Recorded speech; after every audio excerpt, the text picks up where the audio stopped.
Okay, so don't get me wrong, we have done this before.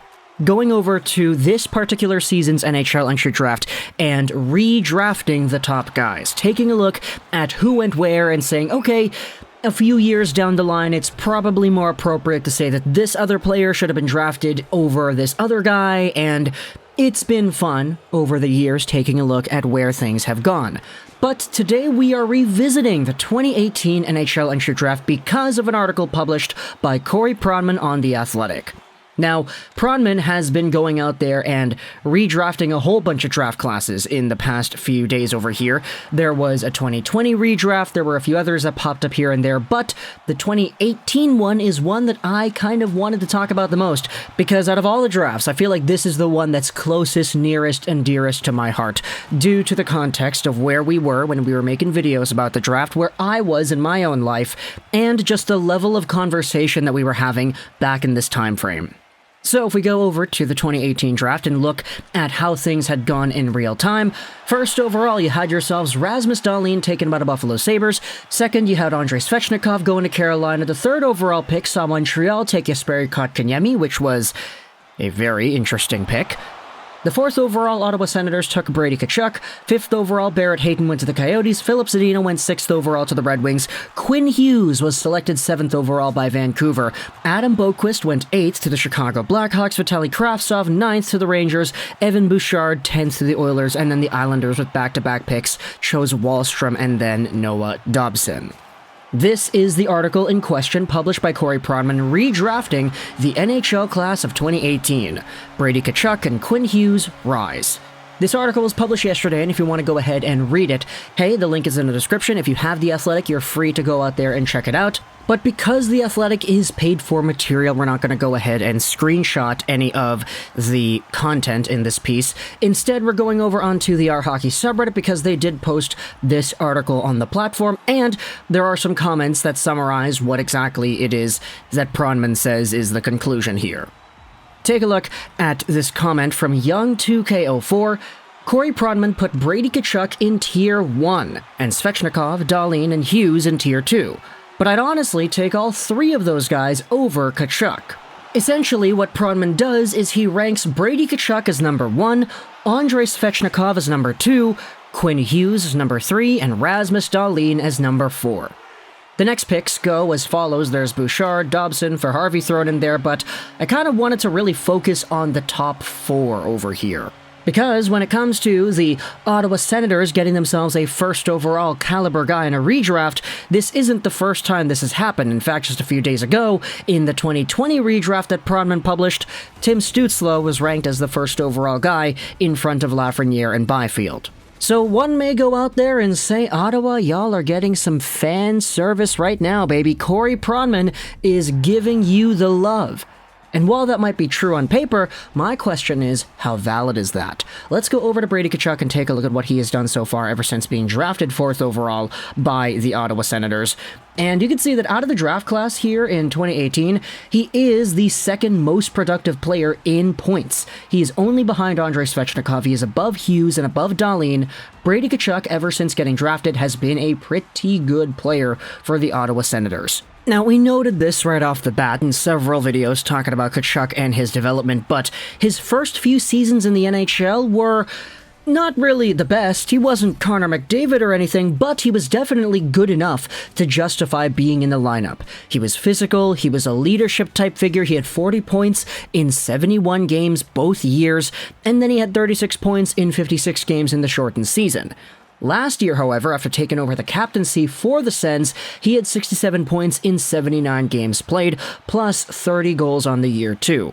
Nowadays, he's kicked off his 22-23 with over a point per game, and I mean, going over into the long-term future, it's very apparent that as a guy who's currently 23, he's definitely going to have brighter days to come. I could definitely see BRADY TKACHUK maxing out as, let's say, a 75, 85-ish point caliber guy. Maybe he even gets a tad more than that in his prime, especially playing with some of the top talented players in Ottawa. But it is kind of interesting to me that Pronman labels him specifically as being in a tier above Quinn Hughes, Rasmus Dahlin, and Andrei Svechnikov. If you go over to the second overall guy, Svechnikov, and look at what he's done so far in the NHL, he's been no short of a stud himself. Last season, he had 69 points in 78 games played, and right now he is also over a point per game in the 22-23 season. I've always kind of thought of Svechnikov as having more of an offensive flair to his game, a lot less physical and a lot less aggravating, I guess you could say, comparative to Tkachuk. But when it comes to the skills, there was a reason Svechnikov was touted as sort of the next version or incarnation of Evgeny Malkin, a powerful Russian winger with some really good skills and some incredible offensive potency. Going into the long-term future, I would not be surprised in the slightest. In fact, I'd kind of expect it if Svechnikov has a higher career high in terms of points, goals, and assists in a season, and total points as well. That's just kind of how I see it. I feel like Svechnikov does have a much higher offensive ceiling than Tkachuk. I wouldn't be surprised if Svechnikov gets 90, 100 points in a season even by the time he hits his prime, especially with some of the talent that Carolina has at their disposal. But I guess you could say for sure that leadership, physicality, being able to step up for your team, these are all parts of the game that do demonstrate value as well, and you could say, argumentatively, that there is a reason why you could value Tkachuk over Svechnikov if you do put a lot of emphasis on those intangibles. When it comes to Quinn Hughes and Darlene, though, this is where things take a little bit of a turn. Now, I like the comment on the subreddit because it pretty much says that if you're a Canucks fan, you're taking Hughes over all these guys. If you're a Buffalo Sabres fan, you're taking Darlene over all these guys. Quinn Hughes, I'm going to be honest, he hasn't really been his best this season so far. I know he's a point-per-game guy, but still, there's a lot more to show for when it comes to Quinn Hughes and his offensive capabilities, manning the blue line, quarterbacking a power play, and just being probably the most important Canucks defenseman the team has ever had. For Darlene, it's a little bit different because he has had some very bad coaching over the years, and I mean, this is really the season that I feel that Darlene is going to go out there and break out in the best way possible. I feel like for a guy who, under a pretty bad coaching staff, was already able to get 40-point seasons and a 50-point season last year, there is so much more that Darlene is capable of that we're going to probably see in the next 12 months or so.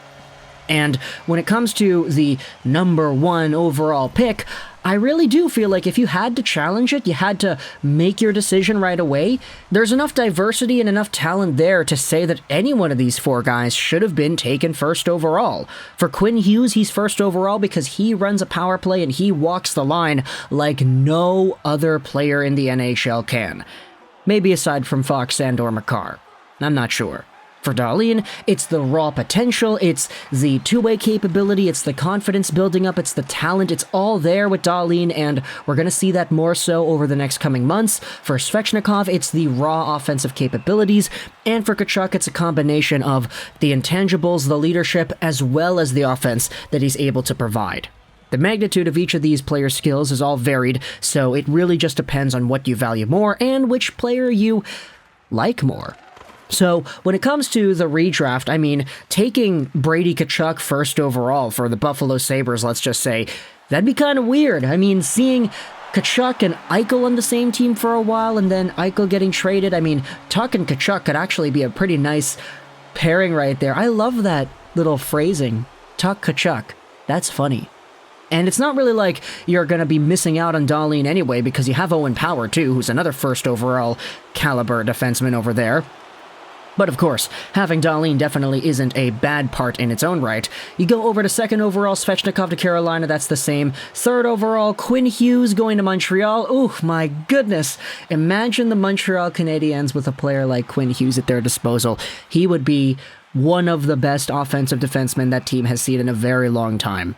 And it's not even really close in my opinion. So, having Quinn on Montreal would be a pretty good treat. And then you go over to fourth overall and you see RASMUS DAHLIN going to Ottawa instead. I mean, you talk about the reincarnation of Erik Karlsson. I mean, if Dahlin pans out to what he could be, he very well might be able to accomplish more than what Karlsson was able to. But, I mean, for a period of time, there was that belief that Karlsson was one of the most gifted offensive defensemen ever. So, we'll see where things go as the years go on, but for now, talk to the console your thoughts about Corey Pronman's redraft, the top 4 over here. The link will be in the description to both the article and the Reddit post if you want to go ahead and read that. But I hope you enjoyed this video, Trolls 99, And bye.